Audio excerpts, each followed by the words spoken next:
Decisões que movimentam bilhões não acontecem por acaso. Elas nascem em salas fechadas, onde poucos definem o rumo de muitos. Então, se você quer ser conselheiro, se você quer ter poder, não seja um conselheiro, trabalhe e seja um CEO, né? Cada vez mais, mulheres passam a ocupar esse espaço, não como exceção, mas como consequência de trajetórias construídas sob pressão, risco e resultado. Tem uma ambição, as pessoas querem chegar num lugar, as pessoas querem ser conselheiras.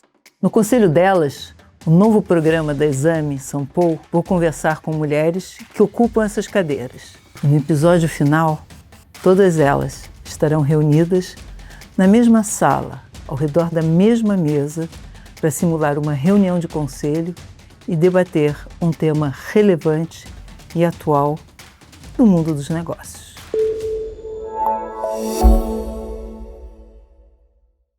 No episódio de hoje, estamos na Six, uma academia super moderna no Itaim Bibi, aqui em São Paulo. Com expectativa de faturar 100 milhões em 2026, a rede aposta na tendência do fitness de luxo ao transformar academias em espaços de treino, networking e investimento. A nossa convidada de hoje é inclusive aluna aqui. Eu sou Astrid Lima Rocha, sou advogada, sócia do Berardo Lilla Advogados, sou especialista em compliance, investigações e gestões de crise. Na prática, a gente entra quando a situação se complica, né? Tomada de decisões difíceis, gestão de crise, conflitos de interesse, tudo isso está no escopo do que a gente faz no dia a dia. Além disso, eu sou membro do Conselho de Administração do Rio Endowment, que é uma iniciativa filantrópica que funciona com a base de endowment, ou seja, é um fundo patrimonial para ajudar alunos com alta performance e baixa renda. Astrid, que honra ter você aqui com a gente na Six, né? Essa academia super bacana, onde você é aluna, né? Obrigada, Cris. Muito obrigada pelo convite. É muito bom fazer parte disso e mostrar um outro lado meu, né? A gente está sempre acostumado a falar do lado profissional, do lado advogada, do lado conselheira. E eu acho que esse meu lado aqui, como aluna da Six, né, como praticante de esporte, não a nível profissional, mas considerando que o esporte sempre foi uma válvula de escape muito importante na minha vida, né? No meio da correria, da rotina caótica, como advogada, mestranda, agora conselheira, eu sempre vi como uma forma, eu enxerguei o esporte como uma forma de trazer controle para o descontrole. Então, quando a vida sempre se vê muito agitada, assoberbada, quando você tem muitas decisões importantes para tomar, eu acho que o esporte clareia a minha mente, né? E aqui na Six eu vejo como um ambiente muito agradável, né? Eu acho que une algumas características muito importantes para a prática de esporte, no meu caso, que é a praticidade, a comodidade, porque é muito perto da minha casa, né? Eu acho que a gente, com a nossa rotina corrida, precisa ter isso. Eu vejo como um ambiente extremamente agradável, né? Você tem janelões, você tem tudo muito bem cuidado, né? Muito limpo. Então, é um prazer vir para cá, né? Eu não encaro isso como uma obrigação, eu encaro realmente como quase uma terapia mental que me tira um pouco das decisões importantes do dia a dia. Maravilha. E a atividade física é recente para você ou é alguma coisa que você já faz há muito tempo? Não, olha, Cris, atividade física sempre esteve presente na minha vida, né? Então, desde que eu sou criança, os meus pais sempre incentivaram, sempre me colocaram em aulas, né? Então, eu sempre fiz natação, foi uma coisa que eu resgatei recentemente, que foi muito bom para minha cabeça também, é uma terapia. E eu sempre fiz corrida, lutas, e hoje em dia eu faço o que se encaixa na minha agenda corrida, né? E o que se encaixa hoje em dia é a academia aqui na Six. Então eu tento vir pelo menos 3 vezes na semana, né? Quando eu tô numa semana, assim, inspirada, eu venho todos os dias aqui, porque abre até nos domingos, então isso é maravilhoso. Você sabe, né, às vezes final de semana a gente tem mais tempo de fazer o que a gente gosta do que dia de semana, então para mim é um prazer. Então o esporte, no início da minha vida, sempre teve como rotina, né, e hoje em dia, além da rotina, eu encaro o esporte como uma forma realmente de liberar o estresse, de controlar a mente, de me acalmar e me fazer, mais serena para tomar decisões importantes. Então, muitas vezes, quando eu estou até no meio de um dia super corrido, eu tento tomar esse tempo, eh, antes de tomar uma decisão importante, porque eu acho que isso clareia minha mente. É muito importante essa disciplina, etcétera. Para você foi uma coisa fundamental, né. Como é que você usa esse conceito de disciplina para a sua vida profissional? Quer dizer, você trouxe a disciplina no esporte e você precisa de uma disciplina na vida profissional. Olha, é interessante você perguntar isso, porque eu sou uma pessoa extremamente organizada, né, eu acho que a organização ela te ajuda em muitas coisas e ela te traz essa disciplina. Eu acho que o esporte, né, falando aqui um pouco do meu dia a dia, ele vem é quase como escovar os dentes para mim, né, então numa semana normal eu acordo e eu nem penso antes de vir para cá, né, eu acordo e venho, ou a natação, que é o que eu alterno. Eh então, essa disciplina, ela me traz uma paz para poder enfrentar todos os desafios do dia a dia. E eu acho que isso é muito importante na minha vida como advogada, na minha vida como conselheira, né, eu faço parte agora do conselho do Rio Endowment, que é uma organização que oferece bolsas para alunos de alta performance e baixa renda. E eu acho que em todas essas searas da minha vida, eu preciso ter calma para tomar decisões, eu preciso às vezes daquele distanciamento que é essencial para o conselho, né. E eu acho que o esporte, a disciplina de vir aqui, que seja 1 hora por dia, me dá esse distanciamento de decisões importantes que eu preciso tomar. Colocar um pouco que acho que consistência é muito importante na disciplina, né. Então, obviamente, numa rotina corrida, surgem imprevistos, surgem viagens, surgem muitas coisas que parece que te impedem, mas, eu acho que o importante é você voltar para aquela disciplina, né. Então isso que é consistência, não é uma semana que você ficou, sem fazer o seu exercício, sem se alimentar direito, que vai, eh alavancar em várias, né, decisões ruins. Então eu sempre penso assim: foi uma semana mais difícil, uma semana ruim, mas a consistência me faz voltar para aquilo que é a disciplina, né. Olha, sensacional esse ponto, porque é exatamente essa consistência que uma conselheira precisa, É isso, Cris, né. eu acho que tem um paralelo aí muito legal e importante, né, da consistência, porque a gente, como conselho, a gente toma decisões muito relevantes para a vida da empresa, né. Então a gente não pode pensar no curto prazo, a gente não pode pensar na semana que foi ruim, a gente tem que pensar nos anos que estão por vir, né. Então eu acho que essa consciência que o esporte te traz, de cair e levantar e outras situações no esporte também, fazendo um paralelo aqui, as lesões, né. Quem faz muito esporte está acostumado a se lesionar, né. Eu ano passado tive uma hérnia de disco, fiquei arrasada, e aí isso me trouxe de volta para natação, então acho que tem, questões que mostram essa disciplina e resiliência que você pode parar por um tempo, você pode ficar parada por 1 mês, por 2 meses, mas você volta e aquilo volta. E, você tem que pensar no longo prazo, né, equilibrar os pratinhos, que você fala muito, né, nas aulas da BPW, às vezes você nem sempre vai conseguir segurar todos os pratinhos de uma vez. E se a gente tem sorte para cuidar da nossa saúde, a vida é muito longa, né, então a gente pode ter capítulos também, e que podem, ser capítulos que você faz de forma boa, de forma completa, né. Então, eu não fiz isso, essa frase, eu ouvi a Michelle Obama falando isso, e isso ficou na minha cabeça e eu levo isso como um mote, porque a gente às vezes fica muito preocupado em fazer tudo com perfeição. E a verdade é que a vida, ela é imprevisível e não tem como você fazer tudo com perfeição, você tem que ir levando no melhor que você pode, né. Eu tenho aprendido muito o conceito do flow, é Exato. fantástico, É, né, é, é. e que bom que estamos evoluindo para esse conceito. Você atua com investigações e compliance, né, ou seja, muitas vezes entra quando algo deu errado, né. Exatamente. Olhando para trás, quais são os sinais que os conselhos ignoram repetidamente antes de uma crise explodir? A gente tem Olha, visto aí agora vários grandes grupos entrando em RJ, etc, etc. Pois é. Quais bem são os sinais de alerta? É bem interessante, porque é fácil ser engenheiro de obra pronta, né, e muitas vezes a gente entra no caso quando a crise já está instalada. E eu agora estou vendo, um lado que o ABPW está me ajudando muito a ver, né, do anterior. Óbvio, eu como advogada, a gente lida muito com as crises e a gente lida também com a prevenção.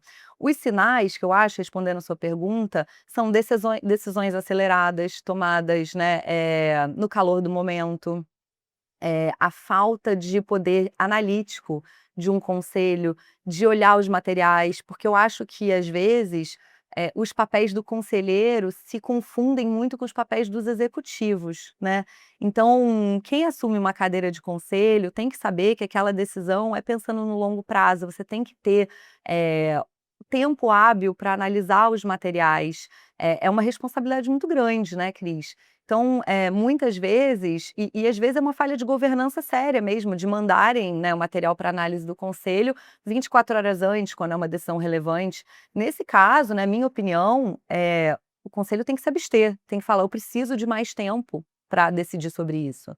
Eu sei que não é fácil no dia a dia, a empresa ela tem que seguir, tem que tomar decisões, é óbvio, é muito mais fácil falar isso, com uma cabeça de advogada, né, porque com o chapéu de advogada eu vou falar: "Não, você tinha que ter tomado mais tempo para analisar Mas isso". agora você tem um outro Agora eu tenho chapéu, outro né? chapéu, agora eu tenho outro chapéu e é difícil, né, mas assim, no melhor dos mundos eu vejo que muitas dessas crises elas são instaladas justamente pela, pressa na hora de tomar decisões, pela falta de cuidado na análise, né. Óbvio que você tem aí situações de conflito de interesse, situações de, falha de dever de diligência, situações de má-fé, óbvio que você tem, mas você vê que em muitos casos foi uma decisão foram erros em cascata, né. Então o erro começou pequeno, o erro deixou de ser analisado e vai ficando grande, grande, grande, grande, quando você vê aquilo ali já virou um tsunami, já é muito difícil de reverter. Né, então eu acho que essa é a importância do distanciamento do conselho, porque, você tem que olhar aquilo com a devida cautela do tamanho da decisão que você está tomando, né. Então, sentada naquela cadeira, você tem o privilégio de poder ver e discutir com seus pares conselheiros e fazer as perguntas certas, porque isso é uma coisa que eu aprendi, que a gente tem falado muito, né, nas nossas aulas, que muitas vezes o papel do conselheiro é saber questionar, né. Então, o que que é isso? É você ver se algo não está fazendo sentido. Aquilo pode até não ser da sua área de expertise, né. Eu, como advogada, tenho crescido muito nas aulas, aprendendo sobre finanças, sobre, enfim, uma série de questões que não eram tanto do meu dia a dia. A Cris está rindo aqui, mas é realmente, assim, não era, do meu É o dia a te dia. É que finanças é o terror das não financeiras, né? Exato, exato, né, não por acaso, não por acaso. E para mim, assim, é um privilégio a gente na cadeira de conselho, você questionar a coisa mais, sutil ou boba que você vê, às vezes é uma pergunta relevante para a decisão a ser tomada. O francês tem uma expressão muito boa para isso, que é o l'œil du con, é o olhar do ignorante, do que, Exato, já que não é o tema de expertise, exato. isso favorece bastante, um outro olhar, né. É, E isso nos traz para a diversidade, que é totalmente, fundamental, totalmente, né. A totalmente. gente tem visto aí a presença, feminina aumentando conselhos, né, ainda não na velocidade talvez que a gente gostaria, mas a gente tem percebido que isso tem impactado, tem uma influência realmente real, né. Você tem percebido na sua experiência o que está mudando de fato quando mulheres passam a ocupar espaço nesse lugar de decisão? Claro, a gente vê, né, a mulher ela tem um olhar, muito atento, ela tem características, eu não sou a pessoa que vou falar aqui para você que, e você sabe, né, talvez eu seja até aí uma enfim, né, um ponto de discórdia, mas eu acho que a mulher ela tem o seu espaço diferente do homem, E a gente traz uma riqueza muito grande, né, em características que são do feminino também, né, do detalhe, do cuidado, eh, do cuidado com as pessoas. E eu não estou querendo ser, né, excluir ou, enfim, é só uma característica mesmo que faz parte. Eu acho que a diversidade é tão importante por causa disso, né, porque se a gente colocar, eh, 10 conselheiros, né, iguais, homens, brancos, mais velhos, eles vão pensar parecido e ninguém vai discordar, ninguém vai perguntar. E aí você perde toda a o objetivo de ter um conselho que discute as ideias macro, né. Então acho que a presença da mulher é muito importante aí para dar esse, olhar diferenciado. Agora tem os desafios também, né, Cris, porque eu acho que a gente como mulheres e minorias que somos, né, em conselhos especialmente. Eu aprendi agora, eu estou no processo de letramento, né? Não é minoria, é minorizada, não quer dizer. Minoriza Isso é. faz Total, total não, diferença, obrigada né? pela correção, exatamente, eu acho que a gente De- tem que estar sempre, à frente dos demais, e é injusto às vezes pensar isso, porque a gente tem que estar mais preparada, mais letrada, com mais contexto, com mais repertório, e às vezes, não é justo, né, porque a gente ainda está nessa situação de disparidade com os nossos pares homens em conselho. E eu vejo, né, na nossa turma, nossa, é uma inspiração, porque todas as mulheres são, assim, do pós-doutorado para cima, né. E você vê que a gente luta muito para ocupar esses espaços, mas não por acaso, né, a gente está nesses espaços e a gente traz uma visão de mundo diferente, né, uma visão totalmente, nova, né, que é importante para esse debate a nível do conselho. Uhum. É bem interessante, aí você trouxe alguns pontos muito bons, Astrid. Tem um discurso, né, um discurso oficial sobre aumentar a diversidade em conselhos, mas muito menos o foco em como preparar essas lideranças para esse tipo de cadeira, né? Tem algumas preparações que são muito leves, né? O que, no teu entender, o que que separa basicamente a executiva da conselheira, né? Como é que alguém com um currículo excelente de executiva pode se tornar, se preparar, para chegar ao nível de conselheira e tomar decisões aí bastante impactantes? Olha, eu acho que uma série de fatores contribuem para isso, são papéis completamente diferentes e não necessariamente um bom executivo é um bom conselheiro, né. Eu acho que o conselheiro, o executivo ele tem o poder da decisão, né, ele tem que decidir muitas vezes rápido, faz parte, né, ele sabe do risco daquela posição que ele está assumindo. O conselheiro, ele tem um papel, um pouco mais de distanciar, né, se distanciar do distanciamento daquela decisão e questionar, né. Então acho que o papel do conselheiro é entender a discussão, é fazer as perguntas certas, e para se preparar para isso, olha, só estudando muito, com repertório mesmo, né, lendo muito, analisando outros conselhos, analisando decisões que não foram boas, né, decisões que acabaram em crise, para tentar ao máximo evitar que aquilo aconteça de novo, né. Então acho que é importante realmente, a prática, óbvio, né, mas a prática isso você vai só ter com os anos, né, de exercício daquela cadeira.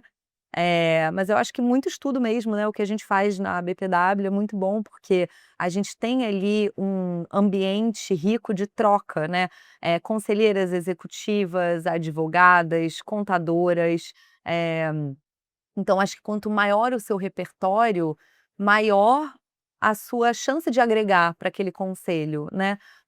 É impossível saber de tudo, você não vai saber de todas as matérias, né, é isso que você falou, quem é de humanas, a advogada talvez não saiba tanto de finanças, mas tem que saber o mínimo, tem que saber o básico do mínimo para você conseguir questionar e fazer as perguntas certas. E isso a BPW está te ajudando? Ah, muito, demais, demais.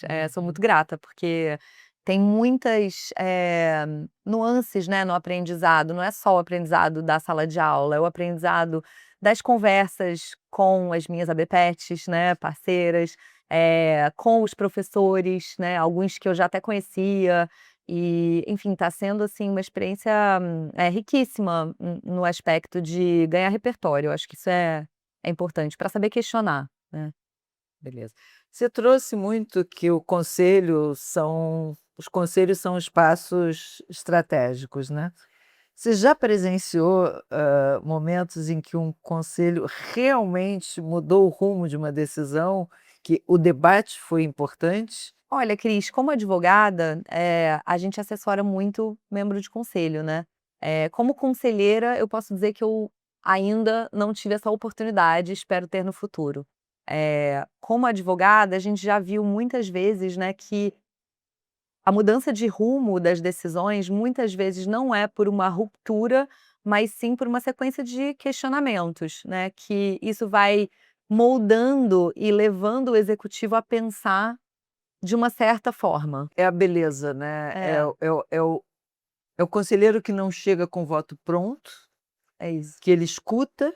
A beleza num conselho, é justamente essa, quer dizer, é o conselheiro que não chega com seu voto pronto, ele vem, escuta, analisa e vão construindo essa construção coletiva que pode efetivamente fazer com que decisões É. estratégicas os rumos sejam alterados, né. Pois Bacana é, isso, muito né. bacana, a gente vê isso muito em operações de M&A, por exemplo, né, que às vezes com base no material o conselheiro ia votar de alguma forma e com base na discussão depois muda, né, o seu voto e escuta os outros, e eu acho que isso muda 100% o rumo de uma companhia. Maravilha, maravilha. Muita gente quer chegar em conselho, né, mas poucas pessoas falam sobre o que fazer depois que senta, né, na cadeira de conselho. Qual o conselho mais honesto, né, lembrando que isso aqui nós estamos numa série Conselho Delas, né, então qual é o seu conselho, Astrid, mais honesto e menos óbvio de preferência, que você daria para quem quer ocupar esse espaço com uma influência real e efetiva? Olha, não sei se é o menos óbvio, mas escute, escute, escute muito, estude, estude o setor que a companhia atua, estude as pessoas com quem você vai compartilhar, né, o conselho. Eu acho que é importante você saber o perfil de cada pessoa, como ela já decidiu no passado, se ela faz parte de outros conselhos. E a presença não garante influência, né, então acho que tem aí um componente, eh de realmente personalidade, né, de saber se aproximar das pessoas e saber, que aquele conselho, aquele, seat no conselho, ele não é só naquela reunião, ele é na vida da empresa, né, então você vai ter que saber se aproximar das pessoas, saber como elas pensam, se preparar para a reunião, dá muito mais trabalho antes da reunião do que a reunião em si, né, o pré-reunião que você faz, o seu dever de casa e o pre-work e o homework, né, que a gente fala na BPW, eles dão muito mais trabalho do que aquelas 8 horas, 10 horas que você vai ficar na reunião do conselho naquele dia. Então, acho que o meu conselho, pra participar de conselho, né, eh seja muito atenta, né, fique atenta a detalhes. Eu acho que nós como mulheres somos muito privilegiadas nisso, porque a gente já é por natureza muito detalhista. Então use isso a seu favor, use isso para pegar detalhes que as pessoas não pegam e pensar com calma, tenha calma. Não se comprometa em questões que você não está segura. Já falei uns 3 conselhos aí, mas eu acho que é um pouco por aí, né. Que ótimo, né, então a gente tem disciplina, determinação, escuta, são takeaways fantásticos. Eu acho que é ter calma, presença também, né, estar na reunião presente, reparando em tudo, não só no que a pessoa fala, mas também o que aquele conselheiro, quis dizer por trás da fala. Então acho que, para você construir realmente uma influência no conselho, que é diferente da presença no conselho, né, você tem que ter esse jogo de cintura, né, Cris? Você que já participou de vários conselhos e participa e dá aula, eu acho que influência ela está muito intrínseca a relações interpessoais, né, e as relações interpessoais você vai Confiança. construindo confiança, exatamente, a confiança é uma relação, né, como muitas, né, como a relação, que a gente tem com, enfim, em casa, com o nosso marido, com os nossos filhos, com os nossos amigos, né, é uma relação construída, então acho que no conselho não é diferente. Para você ganhar aquele poder, aquela influência, você tem que se mostrar também aberta a escutar e a estar lá de corpo e alma. Muitíssimo obrigada, Astrid. Foi um momento Obrigada a você. delicioso, conversar contigo, ouvir tantos conselhos e conhecer um pouquinho mais da tua vida. E é incrível, né, quer dizer, usar o esporte como válvula de escape, mas também como ferramenta de disciplina, está te levando a lugares incríveis, incríveis, incríveis. Bora Obrigada, treinar? Cris, bora. Partiu.